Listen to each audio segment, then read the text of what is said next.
What a nice day! I'm Donna from the Masquerade and it's beautiful out here, so I'm taking my sewing outside. I'm out of the box. I'm going to work on a pattern from this Geese Migrations book today, and it's called Prickly Pear. I've already bought my papers. It comes from Quiltworx.com, from Judy Niemeyer and all those fine people at her company that put these together. This pattern was actually designed by a company in Arizona called Quilter's Market, and for the book. Everything in the book comes from different places.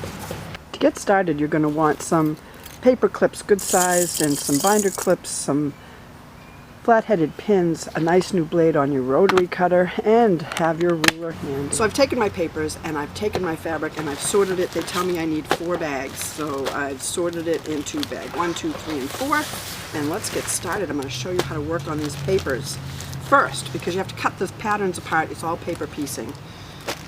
I thought maybe you'd like to do this with me. So I've got my Unit M pieces from my bag 1, and I have stacked 3 pages, identical pages, of all these little tiny Unit M pieces. And now I'm going to make sure that they're lined up perfectly.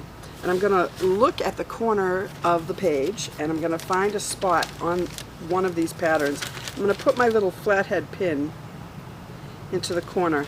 And then I'm going to go down to the next page and put it in the same corner. And all 4 corners of this are going to be stuck together in this way so that I can cut them apart with my rotary cutter all at the same time. So now that I've got those in there, I can go around and do that to all 4 corners. So I've got my pattern all pinned together so that it's not going to shift while I go to cut it. First I did the 4 corners of the pattern, and then I put a couple extra pins in to hold the pieces in place so as I cut them they won't slide anywhere.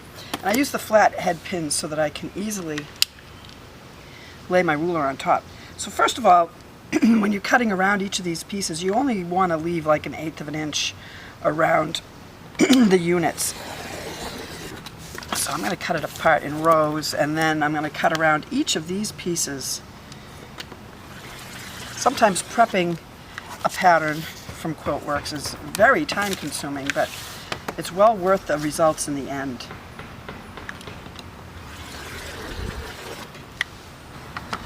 So I've got them cut into strips that have to be cut apart, and there's so many of these, I don't want to do this all one at a time, so I'm going to take it one step further. I'm going to lay my strips on top of each other and then line them up again, because I believe that they used the same template when they printed each of these rows out. So let's just see if that works. So the first 3 pages are together, and I know if I pop my pin through it's going to go through, and I can see that it comes out on the corner of the bottom page because I can see through the paper. So the next 3, let's do that again. And again, I'm right on the corner, perfect. And then the last ones, I've got that pin in the way, I'm going to move that pin. Perfect. And I want to make sure that my pin is nice and vertical before I actually stick it. But I'm going to do the opposite corner over here before I put that first pin, before I lay it flat. Let me show you what it looks like from another angle. So here are my M units. And the first 3 are already perfectly aligned. So once I get that first one in, I can check and make sure that my pin is going through the corner on all 3. And then I'll get the next ones. And all the way through to the bottom of the pile.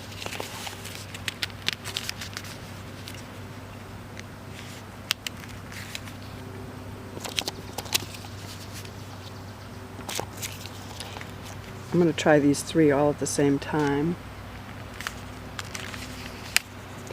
And I can see through the paper, and I can see that I came out in the corner. So now that I've got them on both ends lined up, I can put my pin flat and stick it through.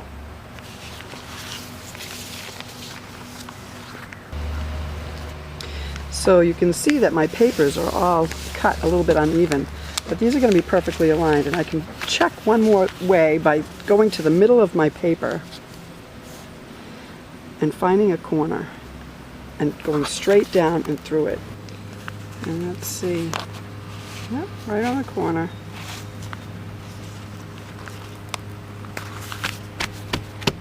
Now I can cut all those out at the same time. And all I'm going to really do is use my rotary cutter. Now, of course, I put that in where it's going to be hard to get around it. So I'm going to put a different pin in through all of these.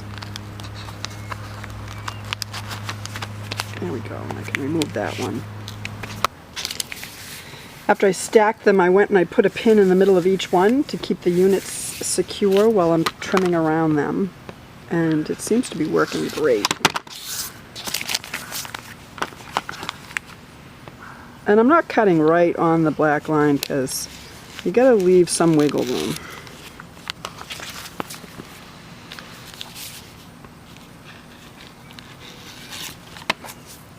Imagine if you were cutting each one of these out one at a time from the piece of paper. With scissors even. It would take forever. This is much quicker.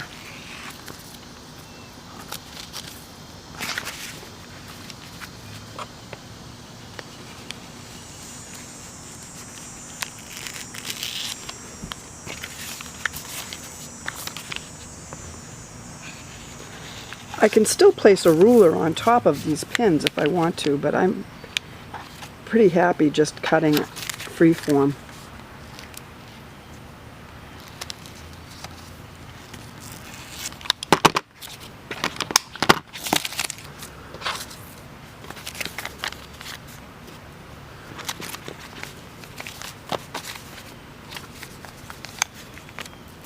For the Prickly Pear project in bag 1, you'll only need your Unit M pieces that I've cut and now clipped together, and you're going to need your Unit M template layout sheet. The rest is just strips that we cut from the fabric. So put these in your bag 1 with your fabric, and we'll move on to bag 2.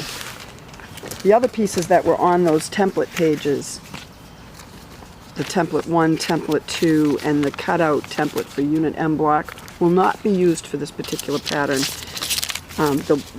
Those pages are printed so that they can be used for several patterns in the book. So we're just going to put these aside and maybe use them on another project. Bag 2 has 6 NP 168 pages that I will cut out. It also has 2 pages labeled TP 128. So I'll cut those out, clip them, and put them into my bag too. So the wind is picking up a little bit. It's going to be challenging, to say the least. You can hear it. So I'm using my ruler like a good paperweight, but I might have to take this project indoors. Wind's not really conducive to cutting papers. Let's see how it goes.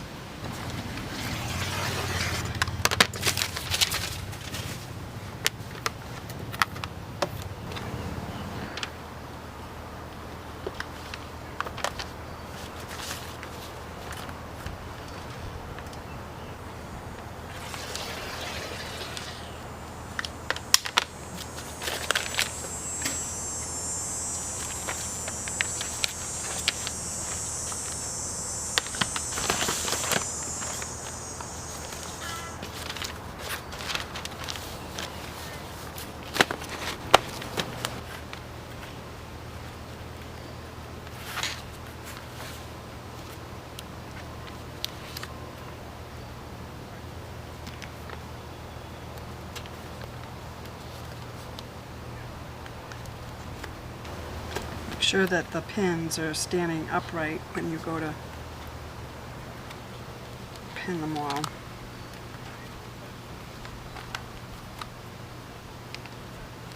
can also use a stapler to hold them all together.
cutting curves can be rather tricky, so I'm going to show you a quick and easy way to do it. I line up my blade at the beginning of the curve, and then I pick up my paper and I turn my paper as I'm pushing straight with my blade. Instead of trying to curve this blade on my mat, it's much easier to turn the paper. And just take your time. Perfect every time.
And the wind picks up.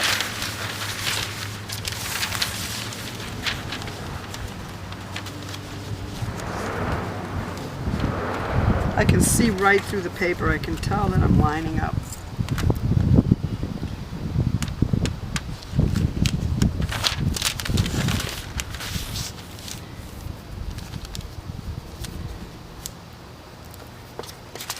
And these don't have to be cut perfect, they're just templates to put on your fabric.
Alright, these are the templates I need, and they're all going to go back into bag 2.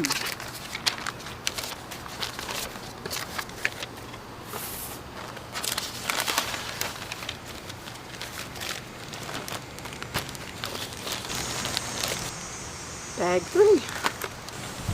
These are the Flying Geese.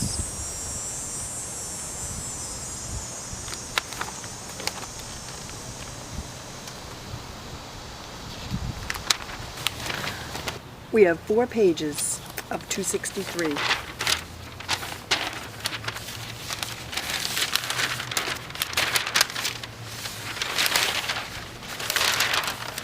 And a little bit of a breeze picking up. This is going to be interesting.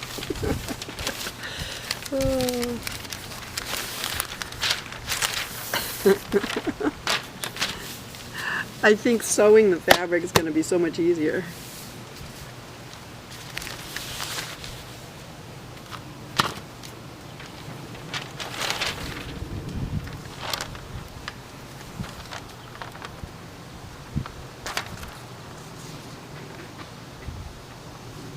Once I get the first corner pinned, the breeze won't be such a problem.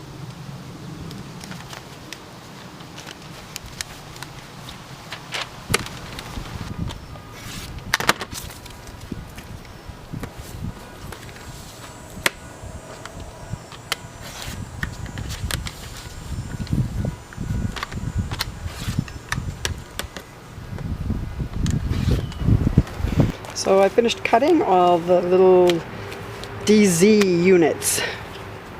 These are the Flying Geese, and the templates for the Flying Geese, and the templates for the background, and they're all going to go into bag 3.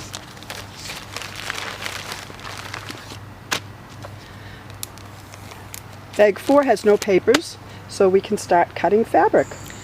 So that's it for prepping all the papers for the Prickly Pear project. Let's go on to the next video and prep some fabric.